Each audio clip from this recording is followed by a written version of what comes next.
Okay, in this video I'm going to concentrate on Schmitt triggers, but before I get on to do that, let's talk about the advantages and disadvantages of using digital communication and then what Schmitt triggers can do for us. So to start with, analog communication, well, if we have some analog communication, then we will still get some of the transmission however weak the signal was, and we saw that with TV, with an old style analog TV. Excuse me. Oh dear. You still got your signal. You still got some picture regardless of how weak the signal was. However, it did suffer from noise and interference, so if you had anything going like that, the picture got all distorted. Whereas your digital communication, it is good for noise rejection, and you can press it, which means the signal, which it's going to be a lot smaller in sending it, which means it's going to be a lot quicker to send. But unfortunately, and you'll see this with digital TV, that you get all or nothing. So if you got a weak signal, you're going to get none of your picture. And the other disadvantage then is that you've got to convert the analog signal into digital before you can do anything with it. So you've got some pre-processing. So let's concentrate now then on this aspect of good noise rejection, which is what we can use our Schmitt trigger for. So I'm just going to put a little picture on the screen. Okay, so I put a characteristic curve there on my screen, and what can we work out from this? Well, you probably can't tell from the scale and from the drawing, but the lines top and bottom here is going to tell me my saturation voltage. So it's not quite at 10 volts. So my saturation is going to be plus and minus 9 volts. That's what my output of my Schmitt trigger NOT gate will. Sorry, not Schmitt trigger NOT gate. My Schmitt trigger circuit will go to when it saturates. Now we need to have a look at what the upper and lower trip points are. Now what we need to do is look at where our lines go. So if we follow the lines through, then if we've got a line here, well, from this point here we've got to go this way along the line, and we can go all the way along the line until we get to this point here, and that point there is what would be my lower trip point. So my lower trip point is just there, which equals, in this case, is going to be 1 volt. And there, so we can put an arrow in, and then my output would saturate then to minus 10 volts when my input got to. So when my input decreases down to 1 volt, my output then goes to minus 10 volts. And it doesn't matter how much then the voltage decreases, it stays at that voltage. If we then go the other, start increasing in voltage, and we increase as soon as we get to the upper trip point, which in this case is just there, which is then going to give us a 3 volt strip. Then the output then immediately goes to 9 volts. So the arrows do help in working out what is going on. So if we then take that information on a drawing like this, the first thing that we need to do is then to draw in the lines at we need to draw in lines at 3 volts, like so, and then I need to draw in a line at 1 volt, which is just there. Okay. It's also best to actually to draw what's going on. So this line here at 3 volts, that is my upper trip point. So I'm going to draw a line going up. And then this one is my lower trip point. I'm going down. Now, why is that is useful? Because then when we look at our signal, we can look at the direction of our signal. So here, the line crosses this line, but the line has got an up sign on it. But our signal is going down, so it's got to wait until we get to this point here before our output changes. So let me just pause it a second. So here I've just drawn in the first part of what we've got. So my output was at minus 10 volts. Then my signal at this point here crossed the upper trip point, so it's going up. So at that point there, then it's going across the upper trip point, so therefore the output will go to positive 9 volts. The signal stays the same, and it will stay the same until we get to this point here, that it crosses the lower trip point, so the signal is going down, and then we end up with this going down here, back down to the minus 9 volts. Now a signal goes around, but it's not then until our signal goes back up and starts going up past the upper trip point that we can then change it, and then something like that, and so on and so forth. So then we should end up with a signal that looks like that. So it is useful to put these arrows in for our upper and lower trip point, because then you can then deduce whether the signal is going down past the line or up past the line. Okay, so therefore then the circuit that we need to produce this, so I said a Schmitt trigger circuit, then looks like so. So we have a reference voltage going in to the inverting terminal, and then this time round we've got a feedback resistor here between the non-inverting and the output. I'm going to call that R1, and then we've got another resistor there like so, and that's our input voltage. So that's our circuit that we've got to create our Schmitt trigger. So you do need to be able to draw that. Okay, so when designing our circuits, we've got two scenarios to consider. So we've got when Vref is 0 volts, and when Vref is 0 volts, then our trip points that we have are going to be symmetrical. So the first scenario here is that we're going to work out what the trip points are, and if I give you the value, if that is 10k and that is 4k, then one thing that we can then work out is the ratio of the resistors. The ratio of R1 over R2 is the same as the ratio of the voltages across those resistors. Seems sensible, doesn't it? Which means then we can then work out what's going on. So if we say our output is going to be can saturate to plus and minus 10 volts, then we've got 10k over 4k is equal to the voltage across the voltage across this resistor divided by the voltage across the other resistor. Now, when doing this, it's always useful to draw an arrow to which way your current's going. So if I take the scenario when Vout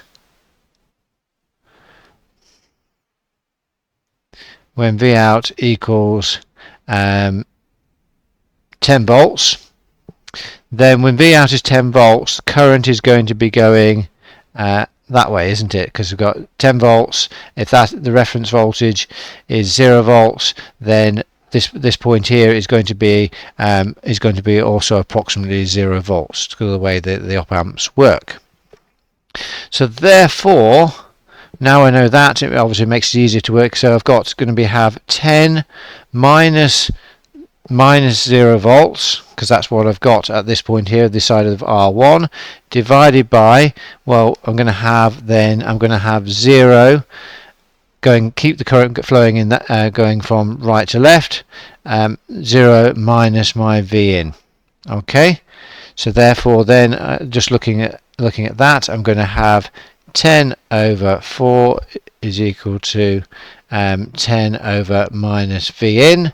So therefore my V in is going to be minus 4 volts, and this is going to be my lower trip point, because when my output is at its maximum, then we've got to decrease the input voltage to the lower trip point to make it trip.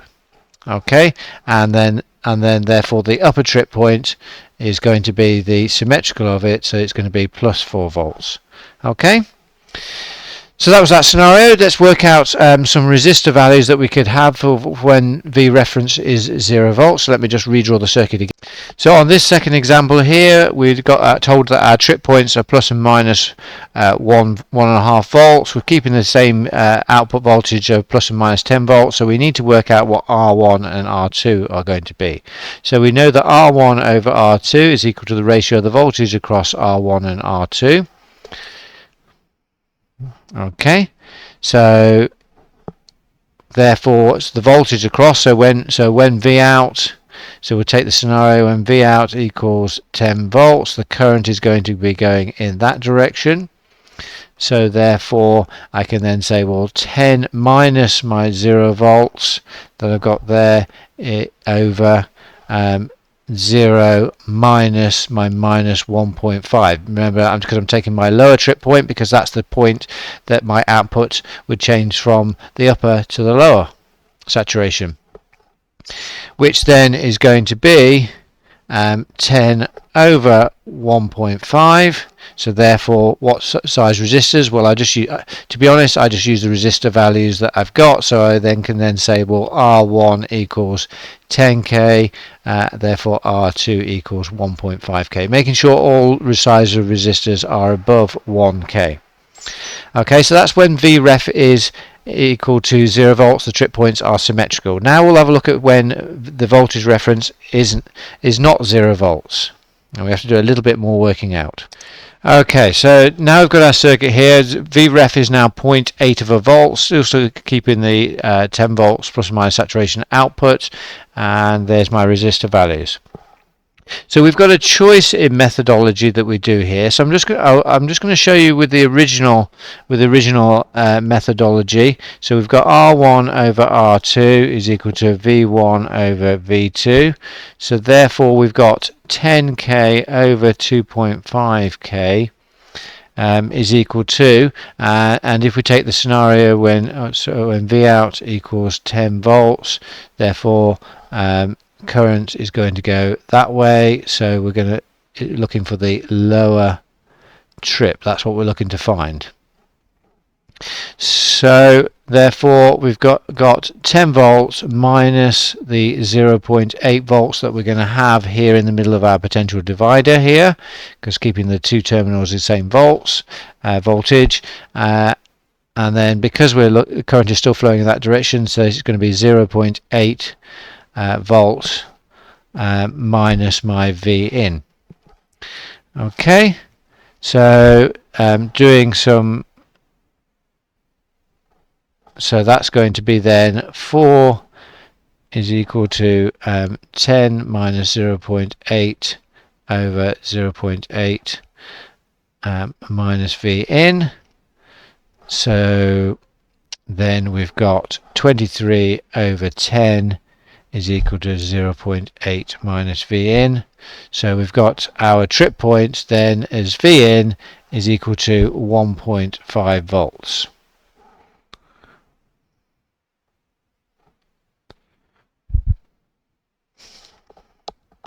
Sorry, I beg your pardon. V in is equal to minus 1.5 volts. We've got to put the minus sign in on there.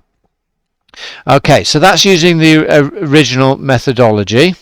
But we can also use the idea that we've got about voltage and current, because the current flow through one resistor is also going to be the same current through the other resistor, isn't it? And it's up to you which way you do. So I'm just going to work out this exact same thing again using the idea that so current is equal to voltage divided by resistance. Okay, so I'm just going to do exactly the same thing. So the current through R1 is going to be the voltage across it, so 10 minus 0.8 over the 10k resistor, and that's also going to be equal to the current in R2 that's got that across it, so 2.5k, which we can then do some manipulation of our values.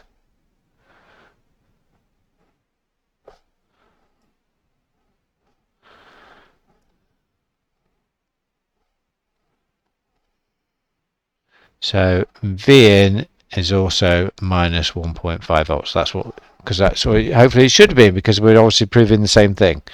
Okay, and I'll just work out the second trip point, so the upper trip point, and I'll do it exactly the same methodology. So so this is now when V out equals minus 10 volts, and we're looking to find then the upper trip point. Okay, and current will be flowing in that direction, won't it? Because it will current will flow from minus 10 to 0.8 of a volt. So I'm using the second methodology, but I certainly could have used the first methodology.